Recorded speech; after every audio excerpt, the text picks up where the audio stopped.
Hi guys, welcome to குருஸ் channel. அமெரிக்காவில் இந்தியர்கள் இருக்காங்க அப்படின்னு சொன்னா உங்களால நம்ப முடியுமா? இது என்ன பெரிய ஆச்சரியமான விஷயம். இந்தியால இருந்து ஏகப்பட்ட பேர் அமெரிக்காவுக்கு வேலை பார்க்க போவாங்க, அதனால அங்க இந்தியர்கள் இருப்பாங்க. இந்தியர்கள் மட்டும் இல்ல, உலகத்துல ஏகப்பட்ட மனிதர்கள் அமெரிக்காவில் இருக்கிறாங்க. அமெரிக்கா வந்து டெவலப்டான கண்ட்ரி, ஏகப்பட்ட பேர் இருப்பாங்க அப்படின்னு நீங்க சொல்லலாம். நான் சொல்றது இன்னைக்கு போன இந்தியர்கள் கிடையாது. அமெரிக்கா அப்படிங்கிற நாட்டே வந்து இந்தியர்களால் உருவாக்கப்பட்டது அப்படின்னு சொன்னா உங்களால நம்ப முடியுமா? அது மட்டும் இல்லாம இன்னைக்கு அமெரிக்காவில் வாழக்கூடிய அமெரிக்காவை பூர்வீகமா கொண்ட அமெரிக்கர்கள் தான் வந்து இந்தியர்கள் அப்படின்னு சொல்றாங்க. இப்படி அமெரிக்காவோட தோன்றின இந்த மனிதர்களை சிவப்பு இந்தியர்கள் அப்படின்னு சொல்றாங்க. யார் இந்த சிவப்பு இந்தியர்கள்? இவங்க தான் வந்து உண்மையிலேயே அமெரிக்காவில் வந்து தோன்றினவங்களா?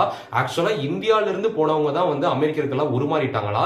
இல்ல இன்னைக்கு இருக்கக்கூடிய அமெரிக்காவில் வாழக்கூடியவங்க எல்லாருமே வந்து இந்தியாவை பூர்வீகமா கொண்டவங்களா? இந்த எல்லா கேள்விக்கான பதில் தான் இந்த வீடியோல பார்க்க போறோம். கடைசி ஸ்கிப் பண்ணாம வாட்ச் பண்ணுங்க. இதை பத்திலாம் தெரிஞ்சுக்கிறதுக்கு முன்னாடி நம்ம வந்து அமெரிக்கா அப்படிங்கிற நாடு எப்படி உருவானது அப்படிங்கறத நம்ம வந்து தெரிஞ்சுக்கணும். அதாவது 13 கோடி வருஷங்களுக்கு முன்னாடி பாத்தீங்க அப்படின்னா இந்த உலகத்துல வந்து மிகப்பெரிய கண்டம் உருவாயிருக்குது. அதுதான் வந்து கோண்டுவானா அப்படின்னு சொல்றாங்க. இன்னைக்கு உலகத்துல 7 கண்டங்கள் இருக்குது. ஆனா இதுக்கெல்லாம் முன்னாடி ஒரே கண்டமா, ஒரே நிலமா, ஒரே ஒரு கண்டம் இருந்திருக்கு, இந்த கோண்டுவானா அப்படிங்கிறது. இந்த கோண்டுவானா அப்படிங்கிறதுல தான் இன்னைக்கு உலகத்துல இருக்கக்கூடிய 7 கண்டங்கள் பிரிஞ்சு வந்திருக்கு. அப்படி பிரியும் போது ஒரு பாதியா பிரிஞ்சு வந்ததுதான் அமெரிக்கா அப்படின்னு சொல்லப்படுது. இப்படி அமெரிக்கா அப்படிங்கிற கண்டம் எப்ப பிரிஞ்சது அப்படின்னா கிட்டத்தட்ட 1.5 கோடி வருஷங்களுக்கு முன்னாடி தான் இந்த அமெரிக்கா அப்படிங்கிற கண்டம் பிரிஞ்சது அப்படின்னு சொல்லப்படுது.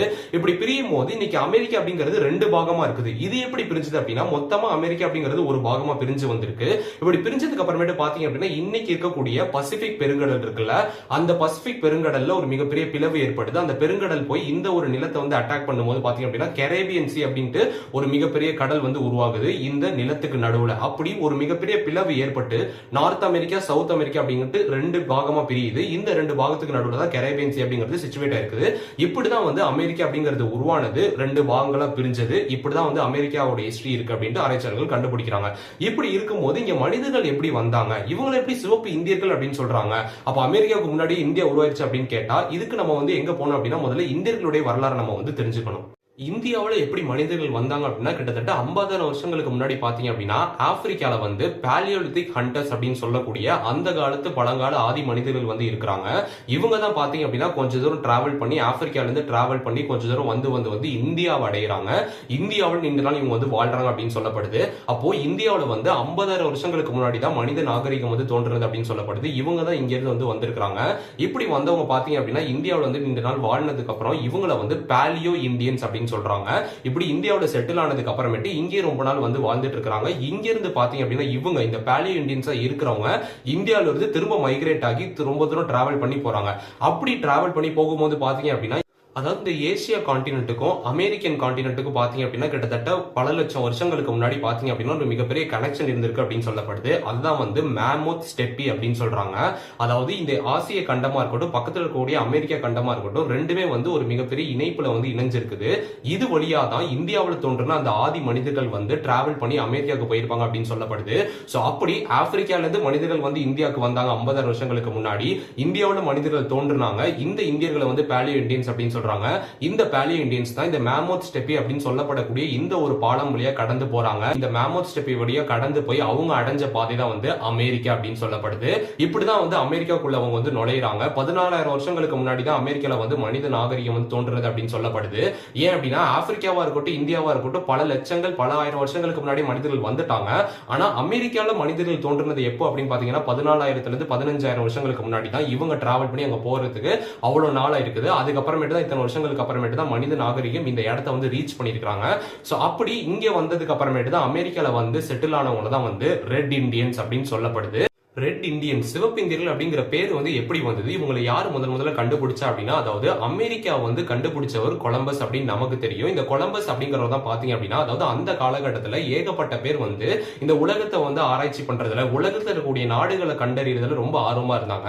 சோ அந்த மாதிரி இவங்க எல்லாத்தையுமே வந்து voyages அப்படின்னு சொல்லுவாங்க. அதாவது பயணிச்சு இன்னொரு நாட்டுக்கு போய் அந்த நாட்டுல வாழக்கூடிய மக்களை பத்தியும் அந்த நாடு எப்படி இருக்கு அப்படிங்கறத பத்தி ஆராய்ச்சி பண்றவங்க, புதுசு புதுசா இடங்களை வந்து கண்டறியறவங்க, எக்ஸ்ப்ளோரர்ஸ் அப்படின்னு கூட சொல்லலாம். சோ அந்த மாதிரி ஒரு மிகப்பெரிய எக்ஸ்ப்ளோரர் தான் கொலம்பஸ் அப்படிங்கிறவர். இவர் எந்த நாட்டை சேர்ந்தவர் அப்படின்னா ஸ்பெயின் நாட்டை சேர்ந்தவர். இந்த ஸ்பெயின் அப்படிங்கிறது யூரோப்ல வந்து லொக்கேட் இருக்கு. இன்னைக்கு இருக்கக்கூடிய ஆசிய நாட்டுல யூரோப் இருக்குதுல, யூரோப்புடைய ஒரு எண்ட்ல ஸ்பெயின் இருக்குது. சோ அந்த இடத்துல இருந்து அவர் வந்து ஸ்டார்ட் பண்ணி அந்த வழியா டிராவல் பண்ணி போறாரு. சோ அப்படி அந்த வழியா டிராவல் பண்ணி வரும்போது பாத்தீங்க அப்படின்னா அவர் வந்து இந்தியாவை ரீச் பண்ணணும் அப்படின்னு நினைச்சது தான் டிராவல் பண்ணிட்டு வந்துட்டு இருந்திருக்காரு. அங்க அதாவது ஸ்பெயின்ல இருந்து டிராவல் பண்ணி நேரா வந்துட்டு இருக்காரு. அப்படி வந்துட்டு இருக்கும்போது பாத்தீங்க அப்படின்னா திடீர்னு இந்தியாவை ரீச் பண்றதுக்கு பதிலா அவர் வந்து அமெரிக்காவை ரீச் பண்ணிட்டாரு. இதுக்கு காரணம் என்ன அப்படின்னா அதாவது 1492 தான் கொலம்பஸ் அப்படிங்கிற அமெரிக்கா வந்து கண்டறிஞ்சிருக்காரு அப்படின்னு சொல்லப்படுது. அப்படி கண்டறியும் போது இவர் ஏன் வந்து இப்படி பண்ணிட்டாரு அப்படின்னா அதாவது கொலம்பஸ்க்கு வந்து உலகம் வந்து உருண்டையா இருந்தது அப்படின்ட்டு அவருக்கு தெரியல. அப்படி அவர் டிராவல் பண்ணி போகும்போது இந்தியாவை தேடி போறோம்னு நினைச்சுக்கிட்டு டிராவல் பண்ணும்போது திடீர்னு அமெரிக்கா வந்துருச்சு. இப்போ நீங்க பாத்தீங்க அப்படின்னா ஸ்கிரீன்ல இந்த மேப் தெரியுது. இந்த மேப்ல பாத்தீங்க அப்படின்னா அவர் வந்து ஸ்பெயின்ல இருந்து ஸ்டார்ட் பண்ணி போயிருக்காரு. ஆனா ஸ்பெயின்ல இருந்து அவர் ஸ்டார்ட் பண்ணி ரீச் பண்ண இடம் வந்து அமெரிக்கா. ஏன் அப்படின்னா உலகம் உருண்டை இருந்ததுனால இது வழியா தான் கிராஸ் பண்ணி இந்தியாவுக்கு போனோம். அப்ப தப்பான டைரக்ஷன்ல அவர் வந்து டிராவல் பண்ணிட்டதுனால இங்க வந்து அமெரிக்கா வந்து கண்டறிறாரு. 1492 தான் வந்து அமெரிக்காவை கண்டறிறாரு. இங்க அமெரிக்காவை கண்டறிச்சதுக்கு அப்புறம் இங்க வாழக்கூடிய மக்களை வந்து அதாவது இந்தியானே அவர் இதை வந்து நினைச்சுக்கிட்டு இங்க வாழக்கூடிய மக்கள்கள் வந்து சிவப்பா இருந்தாங்க. அப்படி சிவப்பா இருந்த காரணத்தினாலே இவங்களை வந்து சிவப்பு இந்தியர்கள், ரெட் இந்தியன்ஸ் அப்படின்னு அவர் வந்து சொல்ல ஆரம்பிச்சிட்டாரு. இப்படிதான் வந்து அமெரிக்கால வாழ்ந்தவங்களை வந்து சிவப்பு இந்தியர்கள் அப்படின்னு சொல்றாங்க. ஆனா அவர் சொன்னாலும் சொல்லலைனாலும் அங்க வாழ்ந்தவங்க இந்தியர்கள் அப்படிங்கறதுல இருந்து நமக்கு ஹிஸ்டரி படிக்கும் போது தெரியுது. ஏன் அப்படின்னா இந்தியால இருந்து மைக்ரேட் ஆகி அமெரிக்காவுக்கு போனவங்க தான் இந்தியன் சிவப்பு இந்தியர்கள் அப்படின்னு நமக்கு தெரியுது. ஏன்னா இவங்க தான் வந்து பாலியோ இந்தியன்ஸ் அப்படின்னு சொல்லுவாங்க. சொன்னாலும் சொல்லலைனாலும் அவர் வந்து வச்ச பேர் தான் இந்த சிவப்பு இந்தியர்கள் அப்படிங்கிறது. இப்படிதான் வந்து அமெரிக்கால வந்து மனிதர்கள் தோன்றுனாங்க. இந்த மனிதர்கள் தான் வந்து சிவப்பு இந்தியர்கள் அப்படிங்கிறது குறிப்பிடப்பட்டிருக்கு. சோ இப்படி இவர் வந்து இந்தியாவை கண்டறியன்னு தப்பா டிராவல் பண்ணி அமெரிக்காவை ரீச் பண்ணி இவங்களை வந்து சிவப்பு இந்தியர்கள் அப்படின்னு பேர் வச்சிருக்காரு. இதுக்கப்புறமேட்டு தான் அமெரிக்காவை கண்டுபிடிச்சாரு. இப்படிதான் அமெரிக்கா அப்படிங்கிற நாடு உருவானது. இது வந்து ரொம்ப பழமையான நாடு அப்படிங்கறதுலாம் கிடையாது. வெறும் 1400 தான் வந்து கண்டறியப்பட்டது அமெரிக்கால. ஆனா ரொம்ப இன்ட்ரெஸ்டிங்கான விஷயம் என்ன அப்படின்னு பாத்தீங்கன்னா அந்த காலகட்டத்தில் அவ்வளவு பெரிய அறிவாளியாலேயே வந்து உலகம் உருண்டே இருந்ததுன்னு கண்டுபிடிக்க முடியல. ஆனா அதுக்கெல்லாம் முன்னாடி பல்லாயிரம் வருஷங்களுக்கு முன்னாடியே திருவள்ளுவர் உலகம் வந்து உருண்டையா இருந்தது அப்படின்னு அவர் கண்டுபிடிச்சிருக்காரு. அவர் எப்படி கண்டுபிடிச்சிருக்காரு அப்படின்னா சுழன்றும் ஏற்பின்னது உலகம் அதனால் உழந்தும் உழவே தலை அப்படின்ட்டு அவர் சொல்லியிருக்காரு. இதுக்கு ரீசன் என்ன அப்படின்னா அதாவது சயின்ஸ் படி உருண்டையான பொருள் தான் சுழலும், அதாவது சுத்தம் அப்படின்னு நமக்கு தெரியும். சோ அப்படி உலகம் உருண்டையா இருக்கும் அதனாலதான் சுத்துது அப்படிங்கிறது அவருடைய குரல்ல அவரே வந்து கன்வே பண்ணியிருக்காரு. அதாவது இவ்வளவு டெக்னாலஜி வளர்ந்துமே 1400 அமெரிக்காவை கண்டறிஞ்ச ஒரு மிகப்பெரிய எக்ஸ்ப்ளோரான உலகம் உருண்டையானதுன்னு தெரிஞ்சுக்க முடியல. ஆனா அதுக்கு முன்னாடி வாழ்ந்த பழமையான தமிழர் வந்து உலகம் உருண்டையானது நம்ம கண்டுபிடிச்சிருக்காரு அப்படின்னா தமிழ்நாட்டில் இருந்தவங்க எவ்வளவு அறிவானவங்க, இந்தியர்கள் எவ்வளவு அறிவானவங்க அப்படின்ட்டு இதுல இருந்து நமக்கு தெரியுது. சோ இப்படிதான் அமெரிக்கா அப்படிங்கிற மிகப்பெரிய கண்டத்தை அவர் வந்து கண்டுபிடிச்சிருக்காரு. கண்டுபிடிச்சதுக்கு அப்புறமேட்டு தான் இங்க வாழக்கூடிய மக்களுக்கு மிஸ்டேக்கா அவர் வந்து ரெட் இண்டியன்ஸ் அப்படின்ட்டு பேரும் வச்சிருக்காரு. சோ இப்படிதான் அமெரிக்கா அப்படிங்கிற நாடு வந்து உருவானது, கண்டுபிடிக்கப்பட்டது. அப்படி கண்டுபிடிச்சதுக்கு அப்புறமேட்டு பாத்தீங்க அப்படின்னா இந்த மாதிரி ஏகப்பட்ட பேர் அமெரிக்காவுக்கு வராங்க. அமெரிக்கா அப்படிங்கிற நாடு ரொம்ப செழிப்பா இருந்தது. அந்த இடத்துல மிகப்பெரிய காடுகள் வந்து சூழப்பட்டு இருந்தது. அந்த இடத்துல வந்ததுக்கு அப்புறமேட்டு பாத்தீங்க அப்படின்னா அது இந்த பிரிட்டிஷர்ஸ் வந்து அமெரிக்கா வந்து ஆக்கிரமிக்கிறாங்க. பிரிட்டிஷோட கட்டுப்பாட்டுல நீண்ட நாள் வந்து அமெரிக்கா இருக்குது. கடைசியில பாத்தீங்க அப்படின்னா 1776 தான் வந்து அமெரிக்காவுக்கு பிரிட்டிஷர்ஸ் கிட்ட இருந்து சுதந்திரம் கிடைச்சது. அதுக்கப்புறமேட்டு அமெரிக்கர்கள் வந்து வளர ஆரம்பிச்சாங்க. அதுக்கப்புறமேட்டு இன்னைக்கு வரைக்கும் மிகப்பெரிய ஒரு வளர்ச்சியில வளர்ந்து நிற்கக்கூடிய அமெரிக்கா அப்படிங்கிறது இன்னைக்கு உலகத்திலே வேர்ல்டுல நம்பர் 1 கண்ட்ரியா இருக்கு. இப்படிதான் வந்து அமெரிக்கால மக்கள் வந்து தோன்றுனாங்க.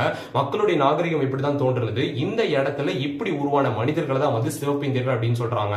சோ இதுதான் இந்த சிவப்பு இந்தியர்கள் பத்தின மிகப்பெரிய வரலாறு. சோ இப்படிதான் வந்து அமெரிக்கால வந்து மனித நாகரிகம் அப்படிங்கிறது தோன்றுனது அப்படின்ட்டு நமக்கு தெரியுது. சோ இதுல இருந்து நம்ம என்ன தெரிஞ்சுக்கிறோம் அப்படின்னா இந்தியாவில இருந்து போன மக்கள் தான் வந்து அமெரிக்கால வாழ்ந்திருக்காங்க அப்படின்ட்டு இந்த ஒரு மிகப்பெரிய ஹிஸ்டரியில இருந்து நமக்கு தெரியுது. சோ இதை பத்தி நீங்க என்ன நினைக்கிறீங்க அப்படிங்கறத கமெண்ட் பண்ணுங்க. இந்த மாதிரி நிறைய இன்ட்ரெஸ்டிங்கான இன்ஃபர்மேஷன் தெரிஞ்சுக்கணும் அப்படின்னா என்ன மாதிரி கண்டென்ட்ஸ் பேசலாம் அப்படிங்கறதையும் கமெண்ட்ல தெரிவிங்க. இந்த மாதிரி இன்ட்ரெஸ்டிங்கான இன்ஃபர்மேஷன் தெரிஞ்சுக்கிறதுக்கு ஒரு யூடியூப் சேனலை சப்ஸ்கிரைப் பண்ணுங்க.